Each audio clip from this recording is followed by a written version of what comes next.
Our top story, the US says it's prepared for more strikes against Syria after firing 59 missiles at one of the country's key air bases. The attack on Friday killed at least 9 civilians and 5 Syrian soldiers. Moscow's described the strike as aggression against a sovereign state and warned of grave consequences now for the Middle East. Our military destroyed the airfield from which this week's chemical strike took place. We were fully justified in doing so. We see it as a violation of international law and as an act of aggression. Beyond any doubt that the Syrian regime has used chemical weapons against its own people multiple times. We said, show us the evidence. Specialists will decide whether it's true or not. Strengthening Assad will only lead to more murders. Once again, the Syrian army is and continues to be the main anti-terrorist force. The Organization for the Prohibition of Chemical Weapons has only begun its investigation, but U.S. officials have expressed certainty that Bashar Assad carried out the chemical attack and that President Trump did not need anybody's authorization, neither of the UN Security Council nor of the U.S. Congress. American allies on the Security Council backed President Trump's decision to bomb the Syrian airbase after the fact. Moscow said it believes on April 4th, the Syrian Air Force bombed a warehouse near Idlib where terrorists held their chemical weapons. As an example of what can happen when a country takes military action without waiting for results of an investigation, Bolivia's ambassador to the UN brought the images of America's presentation of Saddam Hussein's weapons of mass destruction in 2003, which turned out to be false. I believe that we must remember these pictures. In this very hall, we were told that there were weapons of mass destruction in Iraq, and this was the motivation for the invasion. It launched a series of atrocities in the region.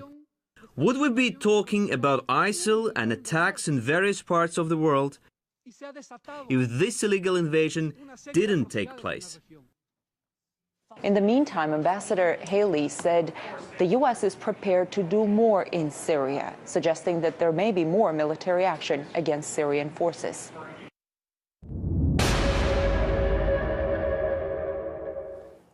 This isn't the first time a US president's ordered military action without UN approval or without going before Congress. Artizili Petrenka next looks at what's changed from 2003 in Iraq to Donald Trump's attack now on Syria.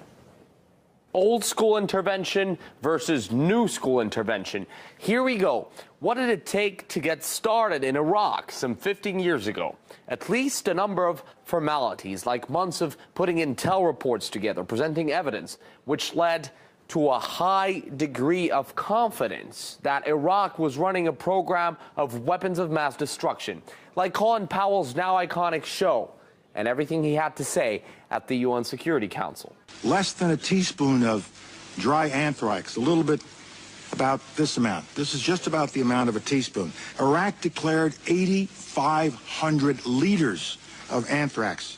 I'm sure you know it then turned out this Saddam and his WMD story was a lie. But I'm not trying to make that point again. At least they tried to justify their case to the world. My point is George Bush's order to wipe out the Saddam Hussein regime required all-out diplomatic battles on all fronts. But that was so 2003. It's 2017, folks. No time to be so boringly formal. Such slow coaches. Just 72 hours later, and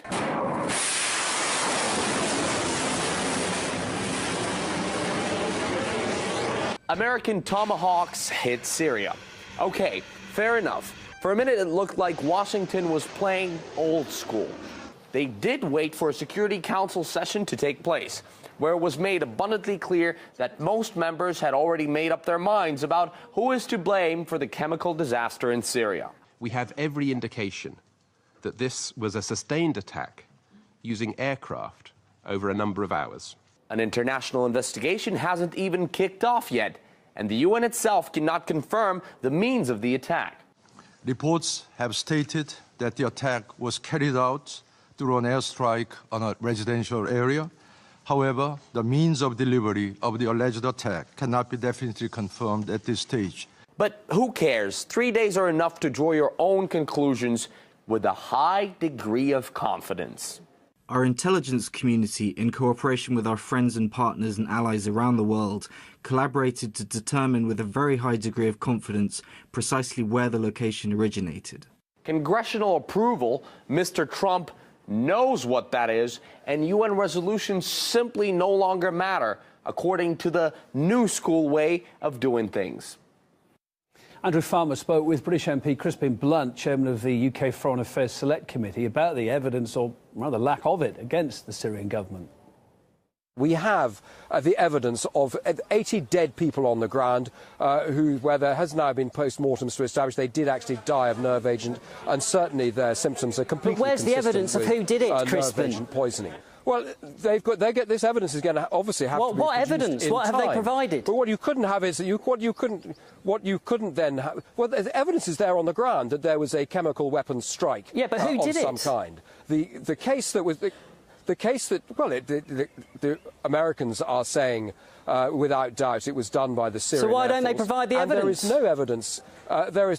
There is no evidence coming back on. Well, the evidence is there on the ground. The people in the forms of the casualties, and the use of chemical weapons is immensely serious. Now, I accept that it seems very strange that the Syrian Air Force would use these weapons at this time, given the reaction that's going to happen. And indeed, Syria shouldn't have any chemical weapons. They were meant to have been disarmed in 2013. People like me voted against the action in 2013 because it wasn't going to achieve the objective of disarming Syria. The Russians oversaw the disarmament of Syria, and now we see the Syrian armed forces using chemical weapons. Hang on, but you're anticipating that there again, would I be do stress there would be no response. They deny using those chemical weapons, and the UN did actually say that they believe that Syria had complied and got rid of their chemical weapons. But we do know that areas where the UN couldn't actually carry out their research during that time were areas held by the rebels. And the accusation now is this could have been actually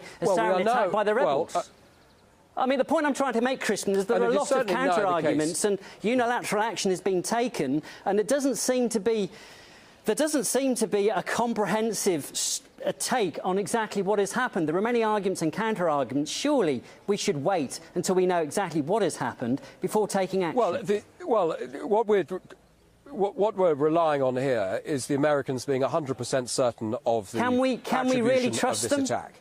And if they and they have taken that responsibility. Now, there of course then will be further investigations, no doubt taking many weeks, if not months, of research into this, as people no doubt try to see whether there is any evidence at all to support the Syrian and Russian claims.